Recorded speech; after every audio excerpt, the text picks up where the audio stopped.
আসসালামু আলাইকুম রহমতুল্লাহি ওয়া বারাকাতুহু।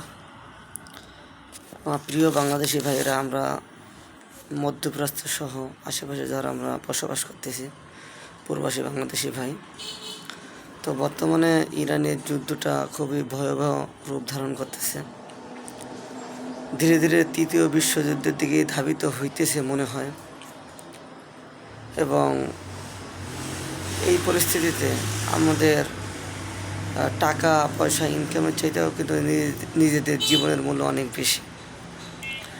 তাই আমরা যারা বিদেশে অবস্থান করতেছি, যাহাদের দ্রুত গতিতে দেশে ফিরে আসা সম্ভব, তাহারা আমরা দ্রুত গতিতে দেশে ফিরে আসি। এবং যাহাদের সম্ভব না, প্রসেসিংয়ের বিষয় আছে, তো সেই ক্ষেত্রে আমরা বিশেষ করে যে আপনার আমেরিকান যেই সমস্ত ঘাঁটিগুলো আছে সেইখান থেকে দূরে অবস্থান করব।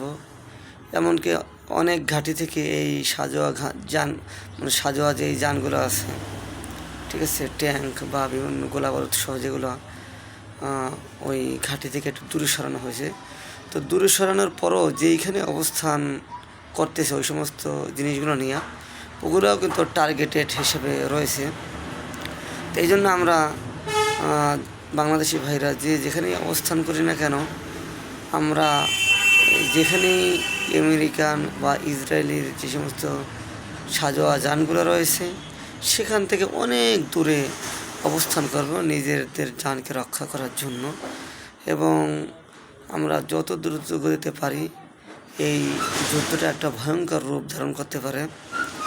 আর রাসূল পাক সাল্লাল্লাহু আলাইহি সাল্লাম যে সমস্ত ভবিষ্যদ্বাণীগুলো বলছেন সেগুলো তো অবশ্যই সত্য হবে, এগুলোর ভিতরে কোনো সন্দেহ নাই।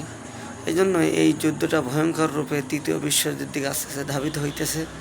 মনে হচ্ছে যে এই যুদ্ধ আর থামবে না। এই জন্য আমরা ইনশাল্লাহ যেখানেই অবস্থান করি, বাংলাদেশি প্রবাসী ভাইয়েরা, আমরা নিজেদের জানকে ঝুঁকিতে ফেলে বিদেশে অবস্থান না করে টাকা পয়সা যা কামাই করছি সেগুলো নিয়ে বাংলাদেশে এসে কিছু করার চেষ্টা করি।